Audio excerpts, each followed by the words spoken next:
você está aqui na casa de Deus. Eu sei que Deus está aí com você. Neste momento, o Cristo Jesus está do seu lado, derramando sobre você bênçãos sem medidas. Amém? E eu tenho certeza que Jesus vai falar ao seu coração nesta manhã. E que você possa sair daqui hoje da igreja, da sua igreja, sentindo fortemente a presença de Cristo na sua vida, para andar com Ele hoje e sempre, sendo a oferta de Cristo ambulante aqui na terra. Amém? Cristo está com você. Ontem nós falamos de um tema bastante interessante. Ontem nós falamos sobre o dízimo. Falamos quando que centenas ou milhares de pastores estão espalhados pelo Brasil, pelo mundo, sendo mantidos pelo ministério do dízimo. E eles estão pregando, batizando, anunciando o nome de Cristo Jesus. Que coisa maravilhosa! É interessante que a Bíblia, ela coloca o dízimo como uma estrutura para manter esses líderes que devem estar pregando realmente o Evangelho.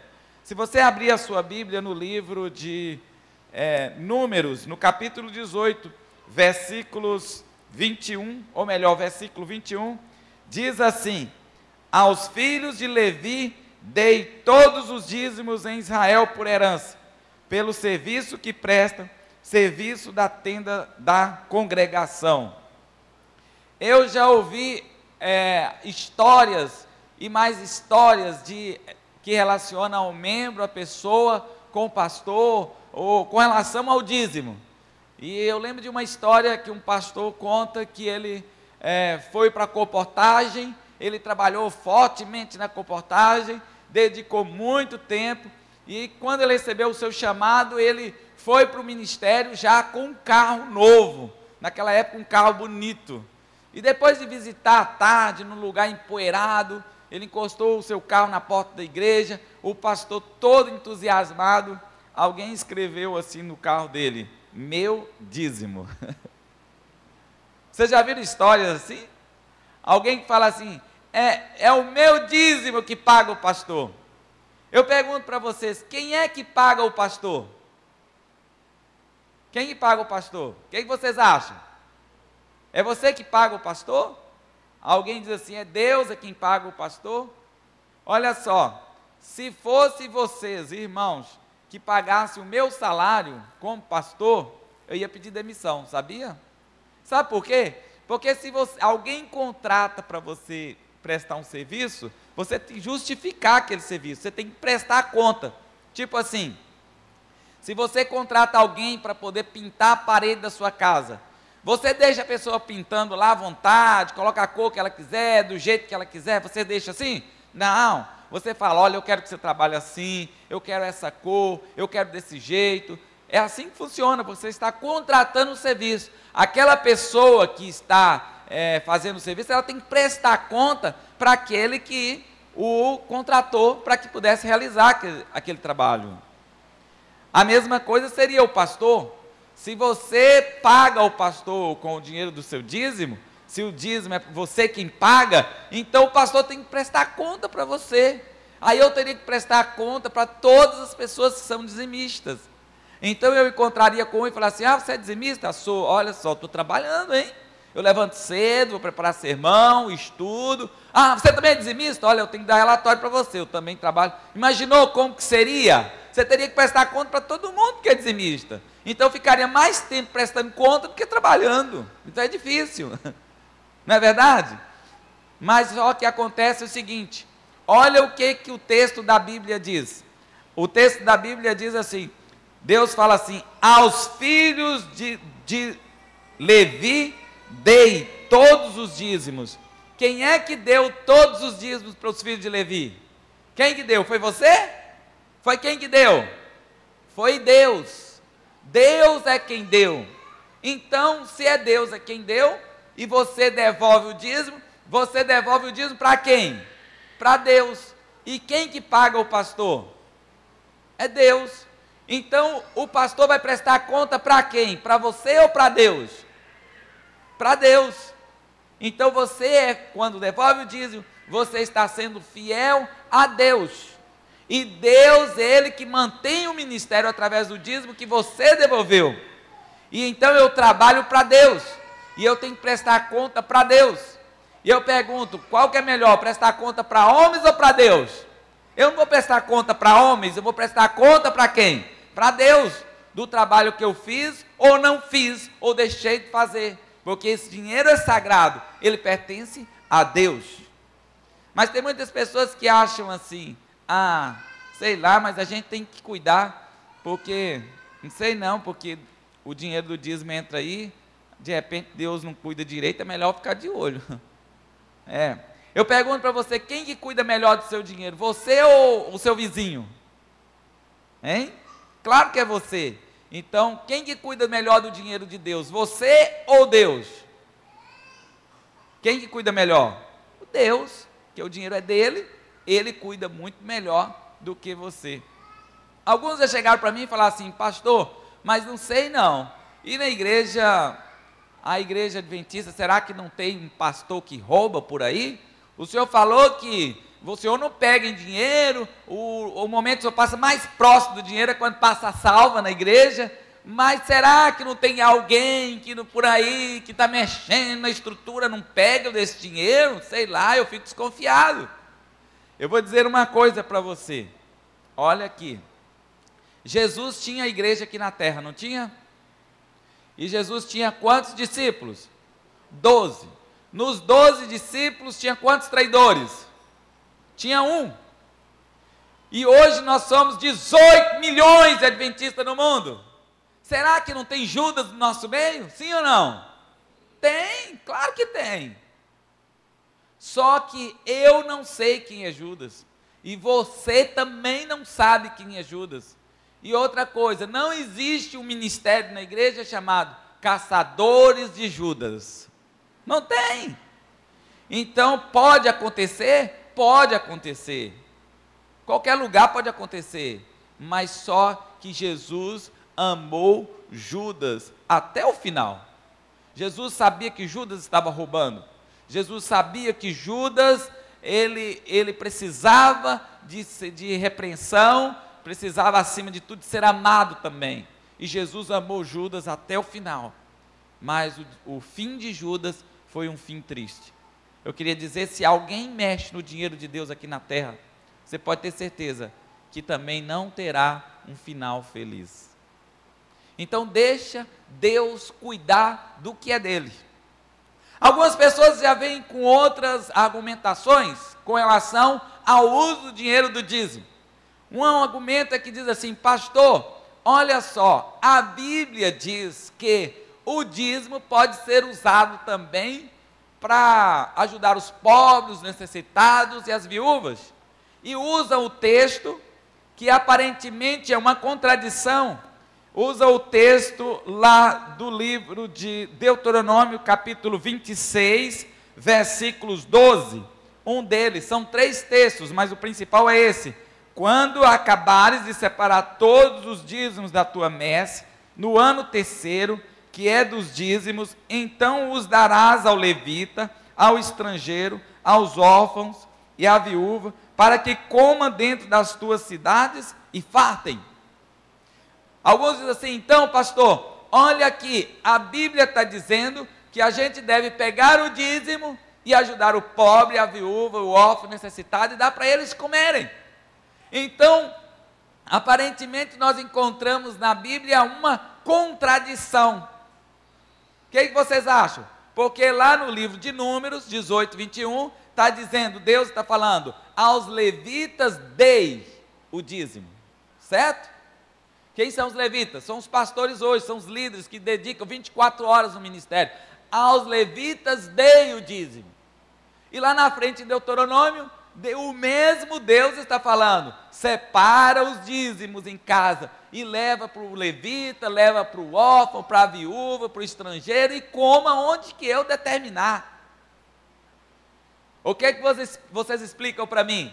Algumas pessoas dizem assim, está vendo? Pode comer do dinheiro do dízimo, usar na igreja local.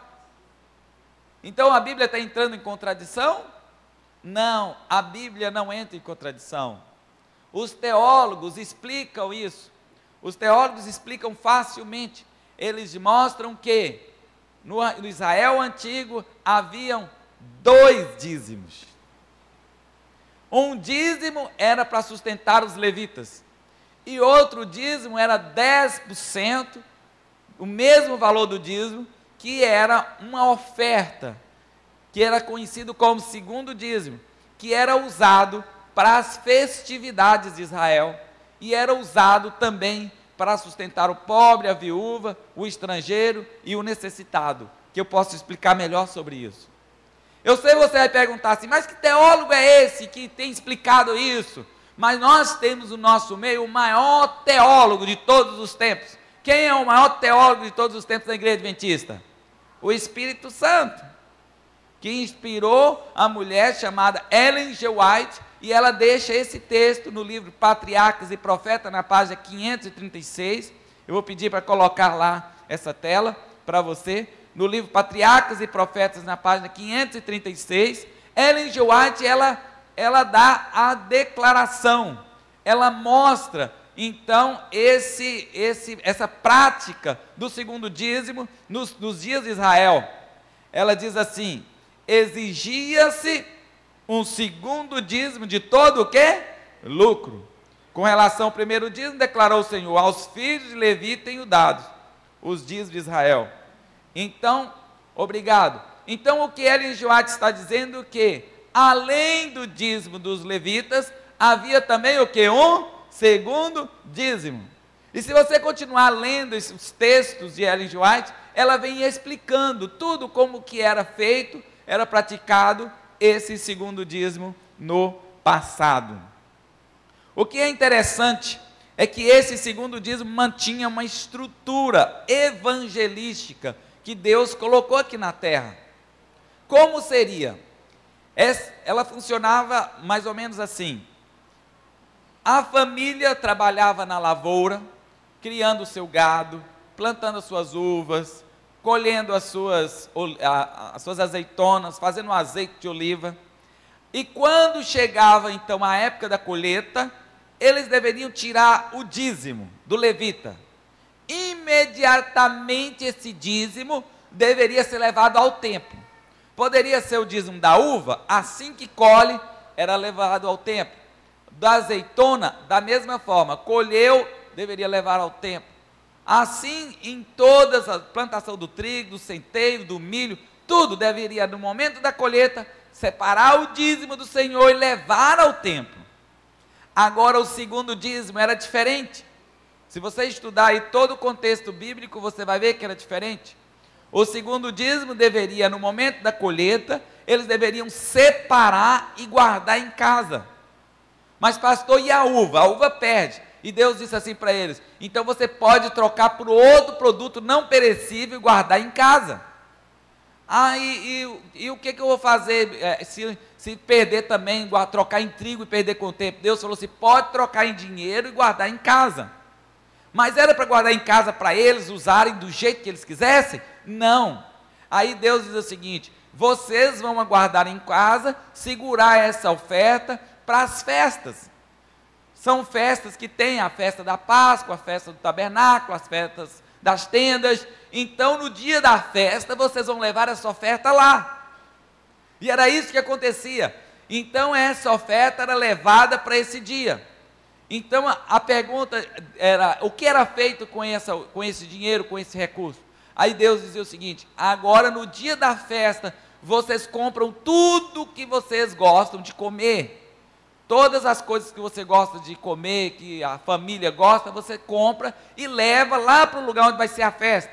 E lá você reúne em família e compra o que agradar ao seu coração. Faz uma festa que vocês vão ficar lá uma semana festejando. Então, é um acampamento e vocês usam esse dinheiro para comprar tudo isso.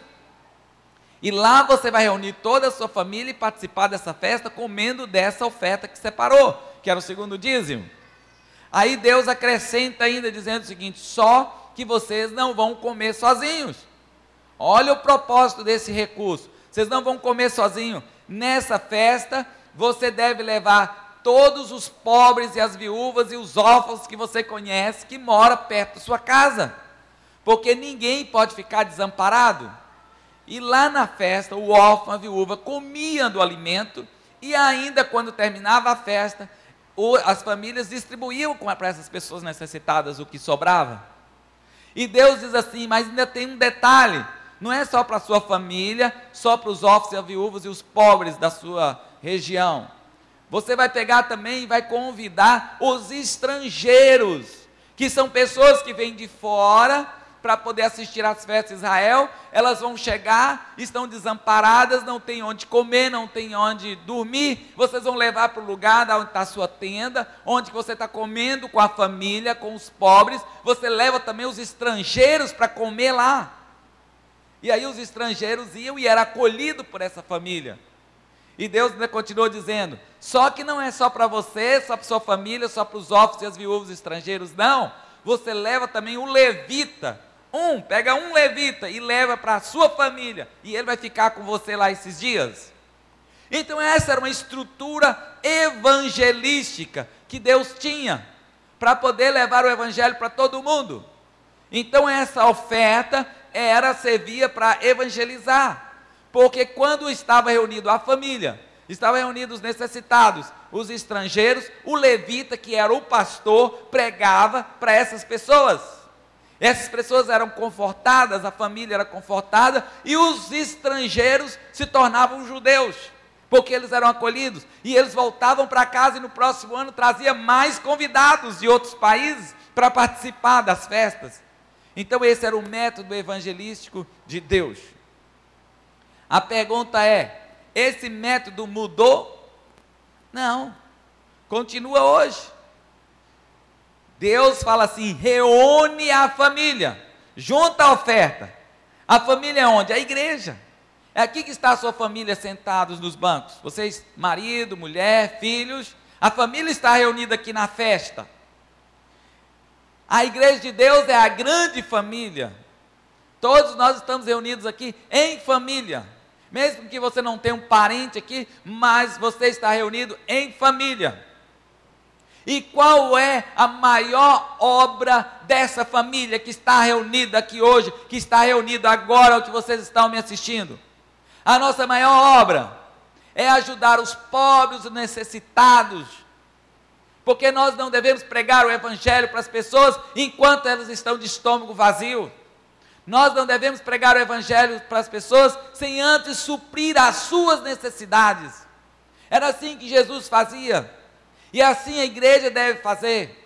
E a igreja precisa ter o recurso que é a oferta para poder suprir as necessidades das pessoas que precisam. Então nós somos a família e devemos ter recursos para ajudar o pobre, o necessitado e a viúva. E devemos também convidar o estrangeiro. Quem é o estrangeiro hoje? São as pessoas que não conhecem a palavra de Deus. Elas devem ser convidadas para vir à igreja, participar com a família, cultuar com a família, estar junto com a família, ouvir a palavra de Deus. E aqui vai ter quem? O ministério de todos os santos, o ancião, o pastor, o líder, o levita, para poder pregar, para poder falar do amor de Jesus. A estrutura de Deus do passado é o princípio que rege hoje a igreja. É o princípio que a igreja adventista também adotou, que é o princípio dos dízimos e ofertas para sustentar a família local, que é a igreja. E é esse princípio que nós vivemos. É esse princípio. Algumas pessoas pensam assim, mas isso não foi só para o Israel antigo? Será que hoje nós devemos também praticar esse mesmo princípio? Olha que Ellen G. White ela escreveu nesse texto, e eu trouxe esse texto para mostrar para vocês, o que Ellen White fala do sistema do passado e o sistema hoje da igreja. Ela diz assim, Deus não requer menos de nós do que requeria do seu povo quando? Na antiguidade. Pode tirar. Deus não requer menos de nós hoje do que requeria na antiguidade. Na antiguidade eles davam o dízimo, davam o segundo dízimo, só isso? Não, ainda dava o terceiro dízimo, que era para pagar os impostos do rei. E hoje a gente paga o imposto do rei, mais do que isso, mais do que 10%, é ou não é? Nem sei quanto está. Mas existia, além de tudo isso, o povo de Israel, por livre e espontânea vontade, Deus pedia uma oferta no mesmo valor do dízimo, mas às vezes eles davam muito mais do que isso. E hoje ela está dizendo que assim como no passado, Deus requer de cada um de nós que também façamos o mesmo. E o Evangelho precisa ser pregado, o Evangelho precisa ser anunciado. Agora a pergunta, por que Deus determinou no passado 10% de dízimo e 10% de oferta? Assim como na Bíblia, o número 6 significa o ministério do mal, o 7 é o número da perfeição, e o 10 estava relacionado com o mínimo. Sempre na Bíblia o numeral 10 está relacionado com o mínimo. Por exemplo, 10 mandamentos dados por Deus. Os 10 mandamentos que Deus deu para nós. Deus está pedindo o máximo ou o mínimo de obediência? Os 10 mandamentos é o mínimo de obediência que Deus está pedindo. Quando Ele deu o dízimo, 10%, Ele está pedindo para Ele o máximo ou o mínimo? Ele está pedindo também o mínimo. Quando Ele pediu para que desse 10% de oferta e exigia que o povo de Israel entregasse, era o máximo ou o mínimo? Era o mínimo que Deus estava pedindo. Na visão semítica, 10 era o mínimo. Por exemplo, Abraão, quando ele intercede por Sodoma e Gomorra, o que ele fala com Deus? Senhor, se tiver 50 justos, o Senhor poupa? O Senhor diz sim. E se tiver 40? Também. E se tiver 30? Também. Mas, Senhor, pensando bem, e se tiver 20? Deus disse poupa. Senhor, sei que é pedir demais, mas olha só, e se tiver só 10, que é o mínimo? Deus falou, eu poupo. E Abraão não pede menos, porque 10 seria o quê? O mínimo, é o mínimo que ele estava pedindo. E é interessante que na Bíblia, quando uma pessoa pecava, deveria levar um cordeiro, e pedir perdão pelo seu pecado. Mas se a pessoa fosse muito pobre e não tivesse dinheiro de comprar o cordeiro, poderia levar um casal de pombinhos, não é isso? Mas se ele não tivesse dinheiro para comprar o casal de pombinhos, a Bíblia diz que ele poderia dar a 10ª parte de uma eifa de farinha, que seria um bocado de comida que mantém uma pessoa viva, a 10ª parte da eifa de farinha. Ele estava dizendo o seguinte, fica sem almoçar, fica sem comer, mas dá a oferta. A farinha é o símbolo de Cristo Jesus, é o mínimo, a 10ª parte. Então o numeral 10 está relacionado na Bíblia com o mínimo. E hoje você pergunta, quanto que deveríamos dar? Quanto que nós deveríamos dar hoje de oferta? O que vocês acham? Quanto deveríamos dar hoje de oferta? Eu acredito que Deus, a oferta, ela é livre. Você pode dar o tanto que você quiser, mas eu acho que nós deveríamos experimentar dar o 10% de dízimo e também dar 10% de oferta. Se acontecesse isso na igreja adventista, se a gente desse 10% de dízimo e 10% de oferta, aconteceria uma revolução na igreja. Aconteceria uma revolução. Você sabe, irmãos e amigos, na sua aí tem muitas igrejas hoje, olha só, pastores têm abundância na igreja adventista hoje, mas o problema nosso hoje não é o dízimo. Escutem, o problema da nossa igreja hoje não é dízimo, porque graças a Deus que a maioria dos membros dessa igreja são dizimistas, amém? A maioria dos membros dessa igreja são dizimistas. Se existe um povo fiel dizimista, esse povo são os adventistas. Se você encontra um adventista que não devolve o dízimo, ele sabe que ele está errado e logo ele arranja um jeito para acertar a conta dele com Deus. Quando você encontra um adventista que não é dizimista, é porque ele ficou endividado e ele não conseguiu devolver o dízimo e não tem paz no seu coração, na sua vida, enquanto ele não acerta, porque ele sabe que não é dele, pertence a Deus. Dificilmente você encontra um adventista que diz assim: ah, eu sou contra o dízimo. Nós temos a consciência sólida de que o dízimo pertence a Deus, foi separado para Deus, e eu dou graças a Deus por pertencer a uma igreja que tem essa consciência, amém? Mas só que nós temos um probleminha. Assim como nós somos fiéis no dízimo, nós podemos dizer que somos uma das igrejas que menos dá ofertas. Nós damos muito pouco ofertas. E por que a igreja não dá oferta? Eu vou explicar para você. Porque a oferta simboliza quem? A oferta simboliza quem? A oferta simboliza quem? Jesus. Durante essa semana nós discutimos sobre isso. A oferta simboliza Jesus. E quando você tem um relacionamento íntimo com Jesus, você tem uma intimidade com Jesus, e por amor a Jesus, é que você entrega a sua oferta. É você olhar para a cruz do Calvário e ver a oferta de Deus sendo morta naquela cruz, derramando o seu sangue na terra árida e seca daquele lugar. É que você é atraído pela cruz e você diz assim: eu também quero ser oferta, quero me jogar sobre o altar e quero ser consumido pelo Espírito Santo, quero ser usado por Deus, ser usado por Jesus. Senhor, quanto de mim você quer? Aí você dá a oferta por gratidão. Você é capaz de fazer sacrifício por esse Jesus, porque tudo que você fizer aqui é pouco diante do que ele fez. Agora eu vou dizer: o inimigo não quer que tenha oferta na igreja. Sabe por quê? Vou dizer para você o porquê. Porque o dízimo é para transformar, teoricamente, em pastores, podemos dizer assim. Quanto mais dízimo, mais o quê? Pastores.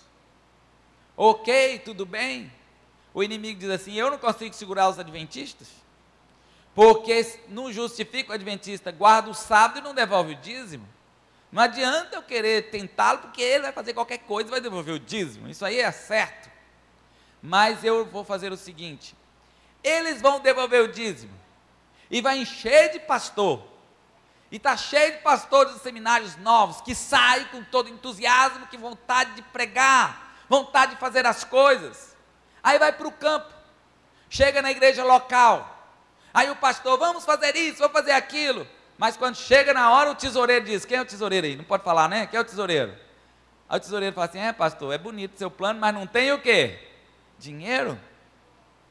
Eu lembro que eu fui pastor de uma igreja, uma cidade. Eu falei assim: vamos evangelizar essa cidade. A igreja falou assim: vamos, irmãos, vamos evangelizar essa cidade, vamos, essa cidade é de Jesus. Todo mundo, amém. Então nós sentamos e começamos a organizar um plano estratégico para evangelizar aquela cidade. E fizemos muita coisa. A cada domingo nós reuníamos com criatividade, com programa. Imagina a gente chamando o Bulhão, o Arauto do Rei, fazendo isso, outdoor. Nós fizemos um plano de marketing tremendo, convidando as pessoas para os programas de televisão e de rádio. Montamos assim: vamos evangelizar essa cidade. E ali vinha a comissão da igreja e todo mundo discutia, organizamos. Chegamos então agora, o plano já estava pronto, agora era o orçamento para cobrir o projeto.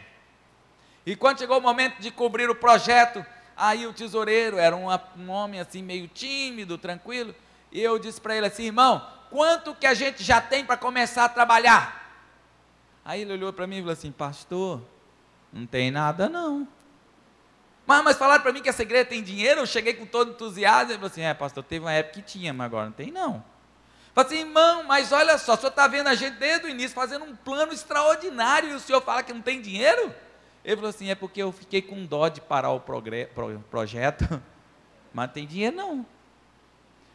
Quantos e quantos pastores, quantos líderes que querem fazer grandes coisas, mas não tem recurso na igreja local? Esse é o plano do inimigo: não deixar a igreja trabalhar.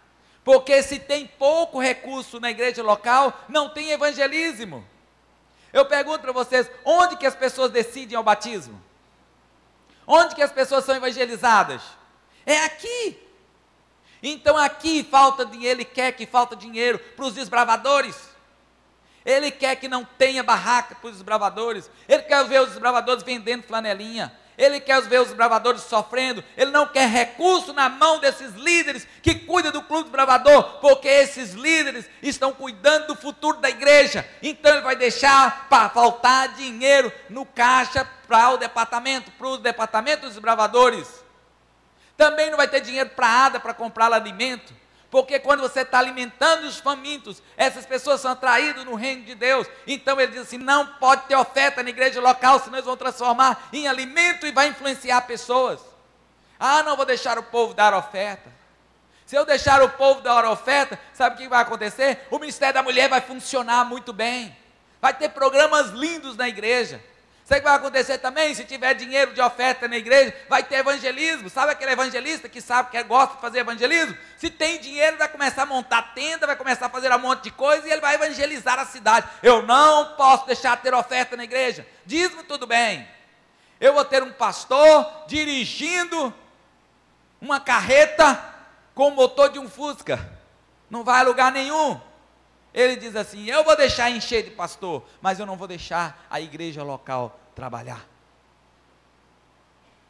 Por isso que nós temos muito dízimo e pouca o quê? Oferta.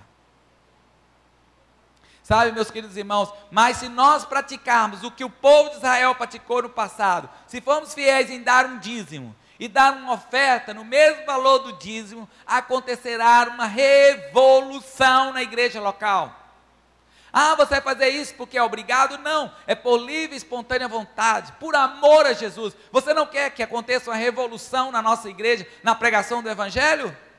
Nós já temos a estrutura montada, só falta agora injetar a nossa vida, que é um pouco mais dos nossos recursos, nessa obra, para terminar esse trabalho de Jesus.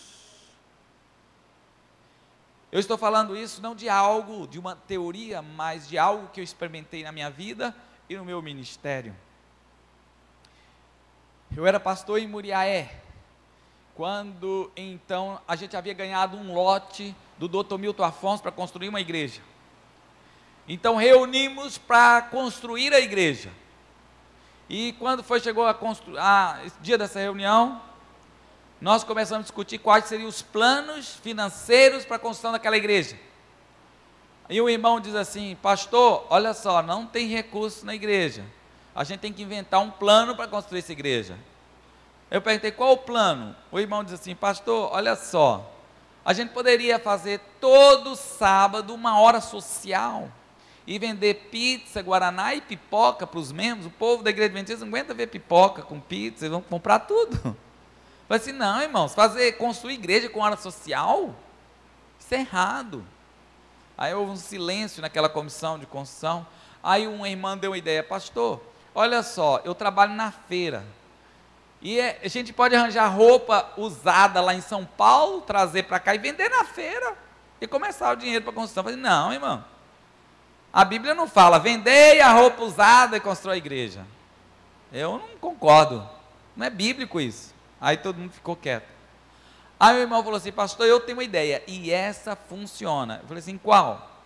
Fala o seguinte, pastor, vamos dividir as famílias por um carnê, fazer um carnezinho, e distribuir entre todos que estão trabalhando, que são dizimistas, que têm renda, e aí aquele carnê fica um diácono na porta cobrando toda semana.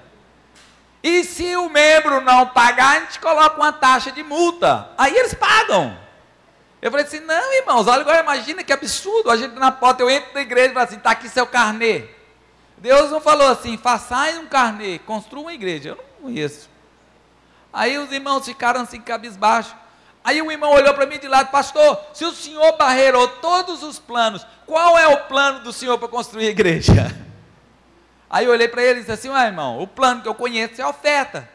Ele levantou da cadeira e disse assim, não vai construir nunca essa igreja, porque é a oferta que é a pior oferta desse distrito está aqui nessa igreja. Não vai construir nunca. Então, se nós não temos dinheiro de oferta, não vamos construir, não vamos vender nada na porta da igreja, não vamos fazer campanha de nada na igreja. Eu quero construir a igreja com o dinheiro da oferta. Ele falou assim, então apresenta o plano da oferta. E eu voltei para casa e fui estudar o plano de oferta, que eu conhecia pouco sobre o plano de oferta. Foi quando eu encontrei que na Bíblia o povo de Israel dava um dízimo e uma oferta no mesmo valor do dízimo. Aí eu desafiei os irmãos, por que a gente não pode dar uma oferta no mesmo valor do dízimo? Levei para a comissão de construção, eles gostaram, levando para a comissão da igreja, eles gostaram, e todos decidiram dar uma oferta no mesmo valor do dízimo, naquela igreja. Aí eu falei assim, vamos lançar uma festa, vamos fazer um programa bonito e vamos lançar na igreja, também essa ideia. Não é que nós somos obrigados hoje a dar uma oferta no mesmo valor do dízimo, mas se o povo de Israel dava, e se Ellen White diz que nós podemos fazer a mesma coisa que eles fizeram, então vamos fazer também. Aí então, eu queria construir uma igreja, e então começamos então a lançar o plano, e eu expliquei para os irmãos, assim de uma forma bem profunda, como que era o dízimo no Israel, como que era o segundo dízimo, como que funcionava toda a estrutura da festividade, e eu lancei o desafio, irmãos, nós precisamos dar uma oferta no mesmo valor do dízimo. Se a gente der uma oferta no mesmo valor do dízimo, sabe o que vai acontecer? Nós vamos construir essa igreja, e vai acontecer uma revolução aqui nesse distrito, e todo mundo, amém. Irmãos, olha só, eu como pastor, eu entro nesse plano, eu quero dar uma oferta no mesmo valor do dízimo. E agora é o seguinte, os membros da comissão de construção também concordam. Cadê os membros da comissão de construção? Eles vieram. Todos eles aqui decidiram dar uma oferta no mesmo valor do dízimo. E todo mundo, amém. Não só os membros da comissão de construção. Olha também os membros da comissão da igreja decidiram dar uma oferta no mesmo valor do dízimo. E todo mundo arregalou os olhos. Aí veio o ancião, o diaconisa, os diáconos, todos os líderes da igreja ficaram na frente e falaram assim, nós vamos dar uma oferta no mesmo valor do dízimo. E aí eu coloquei um fundo musical, o menino começou a tocar, e eu falei assim, agora é você, é a sua decisão. Vou fazer um apelo para vocês também, viu? É a sua decisão agora, e o fundo musical tocando. Vem os líderes aqui, os líderes estão dando exemplo para você. Está vendo, seu pastor aqui, eu estou dando um exemplo para você, e você vai ficar sentado aí, levanta agora. E levante, você toma essa posição, nós vamos construir essa igreja, nós vamos fazer coisas grandes para Deus, e Deus vai estar com você, e eu sei que é difícil a vida financeira, e falando, agora eu quero que você venha e una com seus líderes. E as pessoas começaram a levantar. Eu pensei que ia levantar pouca gente, mas não, começou a levantar toda a igreja a vir à frente, amém? E como pastor, você fez um apelo e todo mundo se envolveu, eu falei assim, coisa maravilhosa, e eu continuei apelando e falando, aí de repente, quando estava quase todo mundo da igreja em cima, um irmão parou e falou assim, pastor, atrapalhou no meio do meu apelo, pastor, vou perguntar uma coisa para o senhor, eu já começo hoje? Eu falei assim, irmão, olha só, começa o dia que o senhor quiser, o dia que o senhor quiser. Ele falou assim, não, eu sou assim, se o senhor lançou hoje, se eu entro é agora. Eu falei assim, então entra agora, pastor, irmão. Ele falou assim, olha só que eu trouxe dinheiro aqui hoje para dar de dízimo. Eu falei assim, tudo bem, aí eu vou tirar desse dinheiro o segundo dízimo. Eu falei assim, tudo bem, só que se eu tiro esse dinheiro do segundo dízimo, vai faltar para segunda-feira eu pagar a conta de água e luz.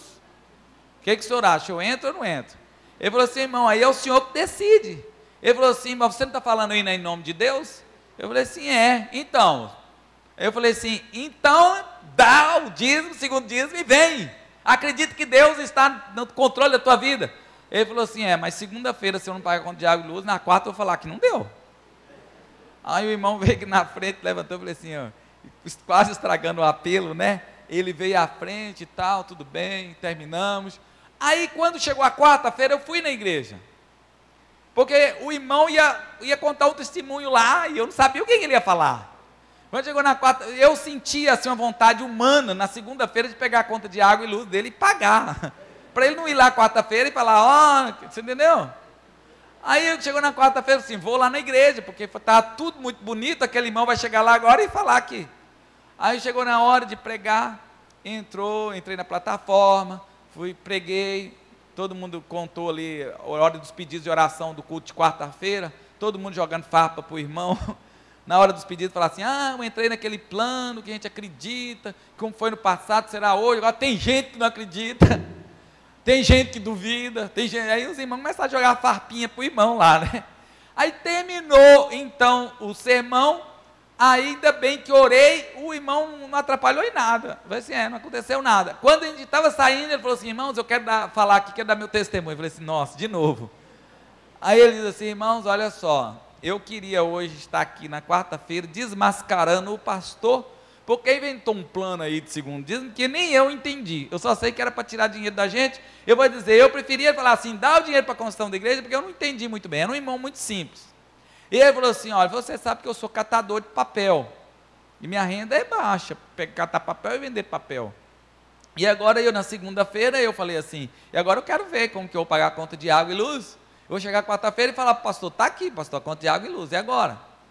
E acontece que ele foi com esse pensamento catando papel, e de repente ele viu um papel dobrado no chão diferente.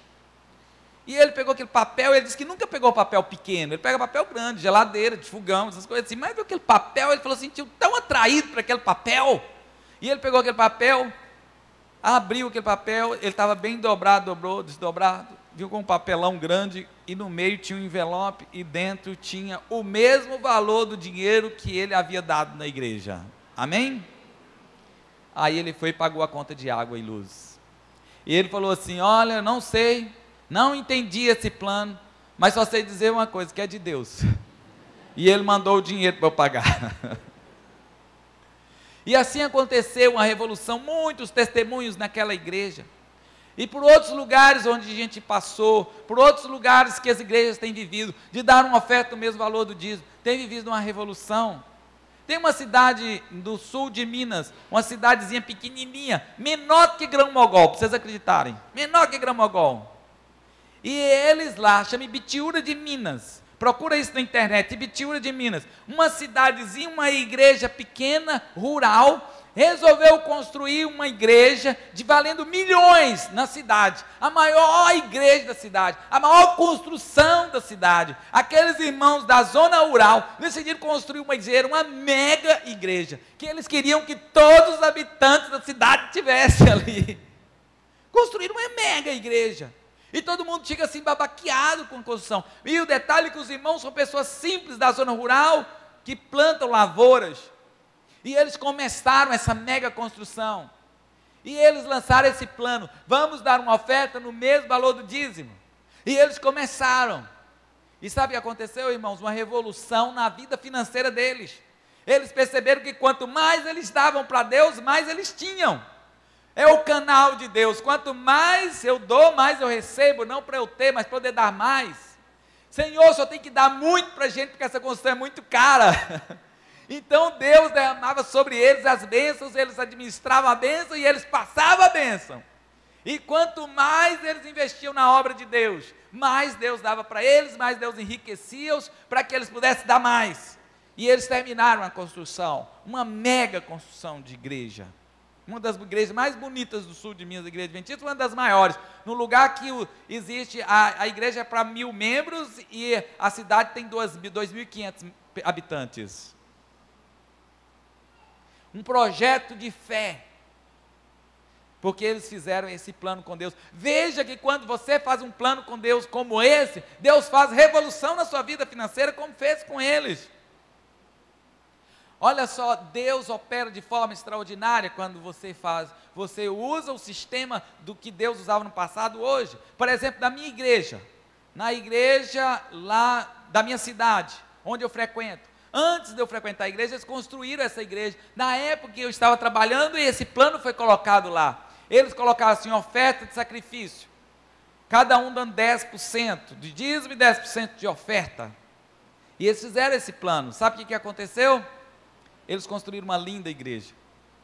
E a maioria dos membros davam uma oferta no mesmo valor do dízimo. Mas eu vou contar para você o porquê que eu estou contando a história deles. Aconteceu que eles estavam terminando a construção da igreja. Estava quase assim, estava faltando acabamento, faltando muita coisa. E ali, eles então começaram a fazer um projeto das pessoas testemunharem do que elas estavam vivendo, de dar uma oferta no mesmo valor do dízimo. E assim eles fizeram. Como tinha muitas pessoas para contar testemunho, eles arranjaram um sábado onde todo mundo vinha contar testemunho da oferta. Um contava, outro contava, outro contava, outro contava. E nesse sábado não teve escola sabatina, não teve nada, era só testemunho. E no final, já chegando meio-dia, uma irmã então começou a contar o testemunho dela. Essa irmã era a esposa de um turco, um homem muito rico, mas ele não era adventista, só ela adventista. Então ela conta a história dela dizendo o seguinte: olha, eu dou o dízimo, passei a dar a minha oferta também no mesmo valor do dízimo, com muita luta, com muita dificuldade, mas Deus tem me abençoado, eu não tenho prosperado, não tenho ficado rica, mas eu sinto que Deus está me usando, eu sinto que a obra de Deus está sendo concluída.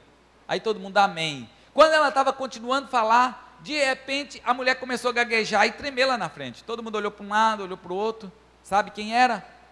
Era o marido dela, que todo sábado vinha à porta da igreja buscá-la, nunca havia entrado na igreja, e naquele sábado, na hora que a mulher estava contando o seu testemunho, o turco resolveu entrar na igreja. Aí quando todo mundo olhou e falou assim, nossa, logo hoje, e hoje está falando dinheiro, e é a mulher dele que está falando, hoje deveria estar pregando aqui o pastor Bulhon, não sei quem, o Ivan Saraiva, mas hoje, olha só, o homem está aí. E a mulher meia trêmula, terminou, todo mundo entendeu, o ancião pegou o microfone, ela já pegou os filhos e já saiu rápido da igreja. Ela falou assim, agora o negócio vai ficar complicado. Ela chegou, entrou no carro, ele entrou e o silêncio dentro do carro na hora que estava dirigindo. Ele olhou para ela e falou assim, de onde você tem tirado o dinheiro? Ela falou assim, eu esperava. De onde você está tirando o dinheiro que você está dando dízimo e oferta lá na sua igreja? Ela falou assim, olha, eu tiro oferta, eu tiro dízimo, é do que sobra do pão, que sobra de não sei de quê, que sobra de uma compra, que não prejudica nada, você pode ficar tranquilo, que eu não. E a mulher começou a justificar de onde ela tirava o dinheiro. Aí ele disse assim, quer dizer então que você está dando migalhas para o seu Deus? Ela falou assim, mas é o que eu tenho. Aí ele disse assim, eu ouvi o testemunho, por isso que eu subi lá, vi algumas pessoas e ouvi você dizendo. Eu queria dizer uma coisa para você, se tudo isso é verdade que eles estão falando, deixa eu dizer, eu tenho um monte de apartamento que eu não vendo, eu tenho um monte de lote que eu não vendo. Agora é o seguinte, se durante os próximos 15 dias, se eu vender tudo que eu tenho para vender, eu vou dar o dízimo e vou dar o segundo dízimo para construir a sua igreja. Aí a irmã voltou e contou o testemunho na igreja. Sabe o que os irmãos fizeram? O que os irmãos fizeram? Começaram a orar, vocês são interesseiros também, hein? Os irmãos começaram a orar, e começaram a orar pelo turco. E o que aconteceu? Tudo que estava encalhado que o turco não vendia, nesses 15 dias ele fez negócio e vendeu praticamente tudo. Amém? E ele chegou no final, entregou o dízimo e a oferta no mesmo valor do dízimo. O irmão que contou esse testemunho diz assim, pastor, o senhor está vendo essa igreja aqui? Tem muito dinheiro dos membros, de todo mundo, da associação, até a União ajudou. Mas o toque final dessa igreja foi o dinheiro do turco. Se Deus usou um homem que nem é da igreja, que nem crê no que nós cremos, para canalizar os recursos para a sua obra, será que Deus não vai usar você também para esse ministério? Será que Deus não pode usar as suas finanças para o término dessa obra? Você que está me ouvindo, que está com a igreja inacabada, você que está me ouvindo, que está faltando recursos nos seus departamentos, você que está me ouvindo e sabendo que a igreja sua poderia fazer muito mais do que está fazendo, depende de você, de dar uma oferta no mesmo valor do dízimo, ou mais do que isso, ou menos, não sei, se você não quer ou não tem condições, mas eu desafio a vocês. Eu quero fazer um desafio, vocês estão me ouvindo. Eu quero fazer um desafio que você, durante 6 meses, dê uma oferta no mesmo valor do dízimo e conte a experiência. Veja o que vai acontecer.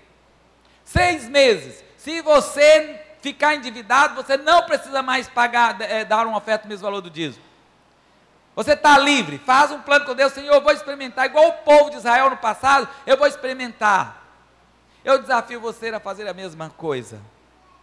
Experimente, viva. Eu desafio você que está me ouvindo a fazer isso.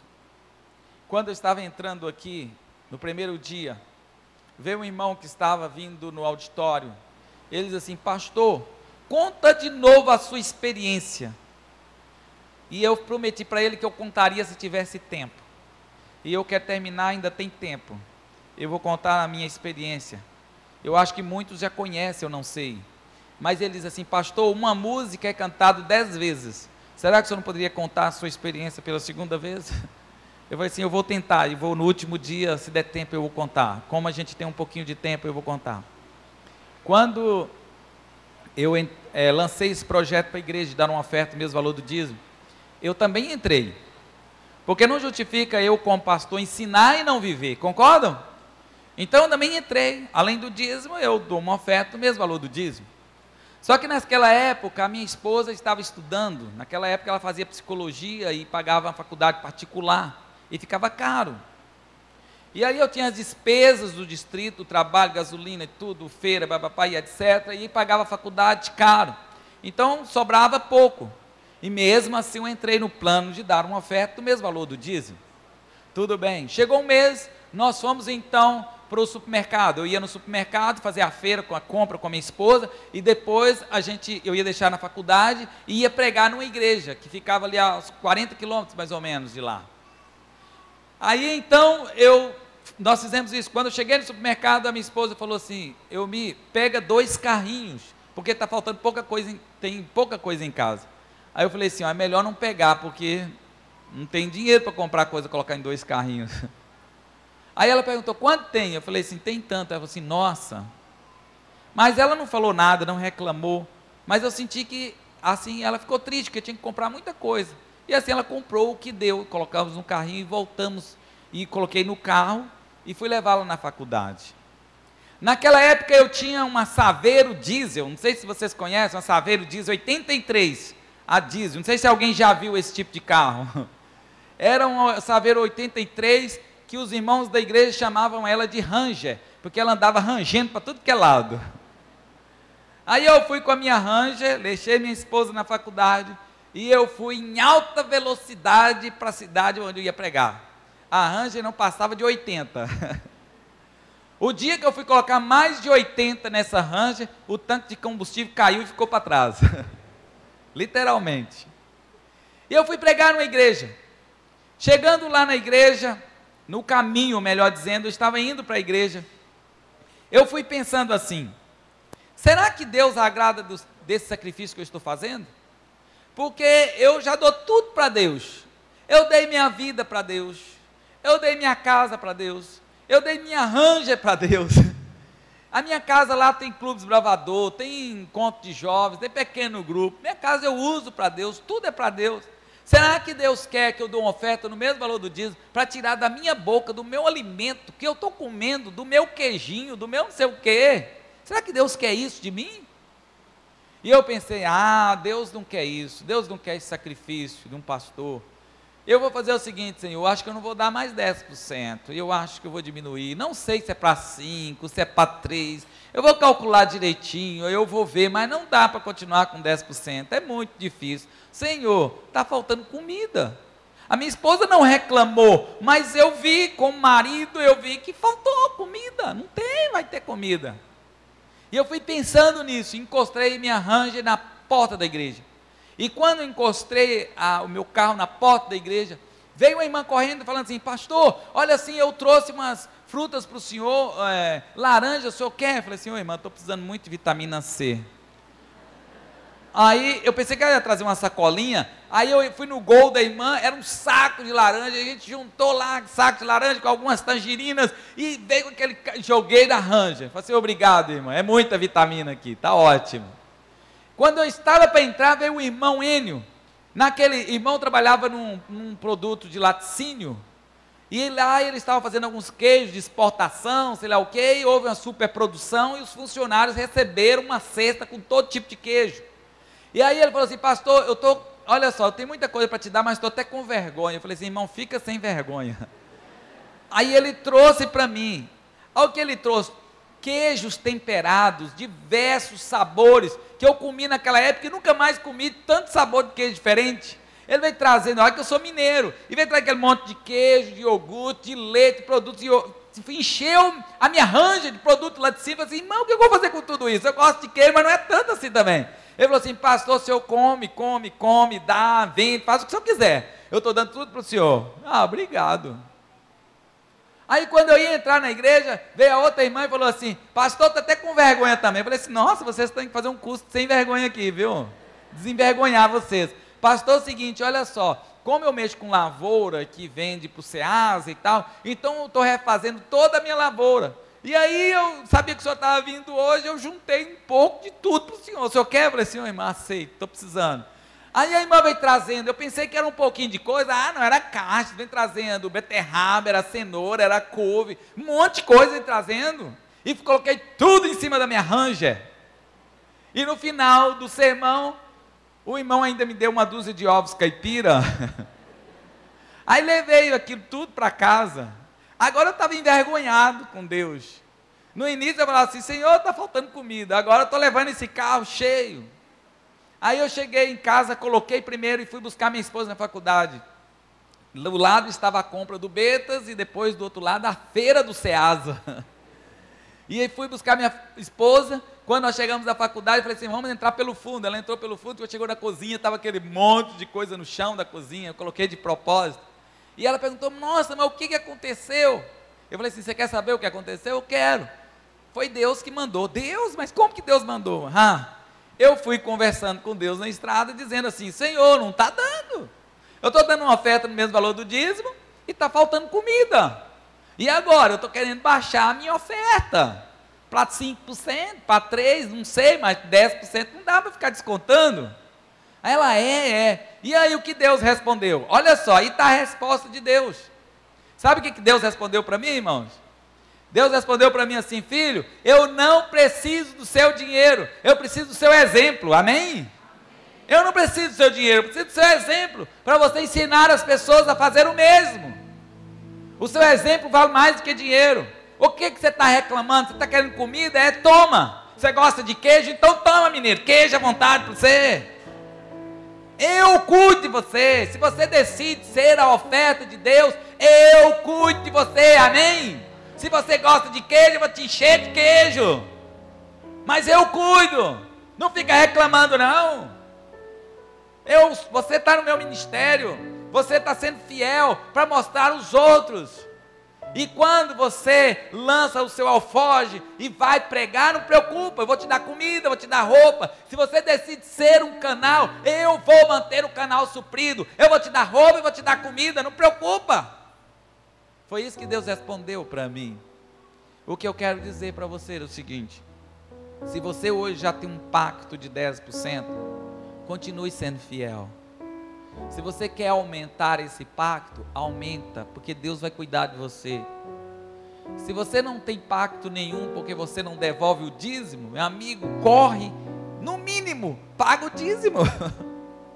Mas se você já devolve o dízimo e não começou ainda o pacto, eu desafio você a fazer experiência com Deus de 6 meses com 10%, no mesmo valor. Mas se você não quer começar com 10%, mas que comece. Mas você não pode ficar sem um plano de pacto, de oferta na sua vida. E você não pode ficar sem devolver o de Deus, dar a Deus o que é dele. Eu quero fazer um apelo para você que está me ouvindo. E você pode ficar em pé. Você que está na sua igreja, você que está assistindo aqui, quem sabe em casa, ou você que está assistindo aqui agora, eu queria perguntar para você, quantos que hoje querem dizer assim, Senhor, eu quero reafirmar o meu concerto com o Senhor, eu quero continuar sendo fiel dizimista, quero fazer uma experiência de 6 meses de dar uma oferta no mesmo valor do dízimo, ou eu quero acertar minha vida com o Senhor de alguma forma e fazer um pacto com o Senhor. Eu quero ver você em pé, que eu vou orar por você. Eu vou orar por você, que quer fazer esse plano com Deus, de ser fiel nas suas finanças, amém? Aqui nós vimos as pessoas espontaneamente. Eu sei que muitos estão fazendo hoje um plano de pacto, quem sabe dá 10%. Eu cheguei em um lugar que eu lancei para a comissão da igreja, perguntei quantos que querem fazer esse plano de 10%. E aí a comissão da igreja, todos iam entrando, igual vocês entraram. E eu então orei para aquelas pessoas, e nós tivemos testemunhos bonitos ali. E nessa manhã, como eu vejo que a igreja aqui está em pé, e a sua também está, você que decidiu ser pactuante hoje, refazer esse concerto com Deus, eu quero convidar você que vem aqui à frente, dá um passo para frente, que eu vou fazer uma oração, igual eu fiz com eles, para Deus abençoar você, a sua vida financeira. Pode vir à frente. Pode vir isso. Esse gesto de vir à frente, irmão, simboliza muito. Simboliza a nossa impotência, simboliza a nossa incapacidade, simboliza os nossos defeitos, que nós agora estamos nos colocando nas mãos de Deus. Esse passo é um gesto físico que dizemos para Deus: Senhor, eu só posso fazer isso com a tua ajuda e com a tua força, e preciso da sua bênção. Esse passo é para eu dar essa bênção para você. Se não tiver espaço aqui ou na sua igreja, que você possa dar um passo de lado aí, mas venha, venha. Eu sei que é apertado, mas pode vir mais para liberar para as pessoas virem aqui. Eu quero orar por vocês, porque durante essa semana nós falamos que nós somos a oferta de Deus, e a oferta simboliza Cristo Jesus. Eu sei que você vai fazer sacrifício, sim, mas maior do que o Jesus fez na cruz do Calvário não é. E nessa comissão que eu falei para vocês, havia um rapaz que ele diz assim para mim: pastor, tem um detalhe, eu estou desempregado, o senhor acha que eu devo experimentar dar uma oferta no mesmo valor do dízimo? Eu falei assim: amigo, você não tem nada, você vai começar com nada. Quando você ficar empregado, você vai dar oferta. Ele falou assim: é um bom começo, né? Eu falei assim: é. O problema, pastor, é que eu estou endividado. O que o senhor acha? Eu estou desempregado e endividado, eu deveria começar? Eu falei assim: lógico, você mesmo que está endividado que tem que começar, porque você não tem nada, Deus tem que dar um emprego bom para você pagar a sua dívida. Ele: tá bom, pastor, então eu vou entrar. Mas pastor, ainda tem uma condição, o quê? É que eu vou casar agora. Eu estou desempregado, endividado e vou casar. Eu falei assim: amigo, sua situação é difícil, mas coloque nas mãos de Deus. Ele é o dono do ouro, da prata. Ele vai conduzir a sua vida. E eu fiquei com dó daquele rapaz. Passou o tempo, um dia eu recebi a ligação dele, todo alegre: pastor, eu sou aquele rapaz da comissão, lembra que eu estava relutante de fazer o pacto? Eu lembro. Então, pastor, olha só, logo depois Deus me deu um emprego maravilhoso, e eu estou bem empregado, graças a Deus. Eu falei assim: amém. Pastor, eu queria dizer para o senhor que com esse emprego eu consegui pagar todas as minhas dívidas. Eu falei assim: que maravilha, não estou mais endividado. Pastor, eu também queria dizer para o senhor que estou casado, já casei. Eu falei assim: maravilha, irmão, que alegria. Eu só liguei para dizer isso para o senhor, porque Deus foi fiel comigo. Eu acredito, irmãos, que Deus vai honrar você. E eu vou orar agora nesse momento, para que Deus afaste para longe de você as forças hostis do inimigo, as forças que tem hoje lutado para que você não possa prosperar financeiramente, porque Ele sabe, se você prosperar financeiramente, você vai aumentar seu dízimo, vai aumentar sua oferta, e Ele não quer que você cresça financeiramente.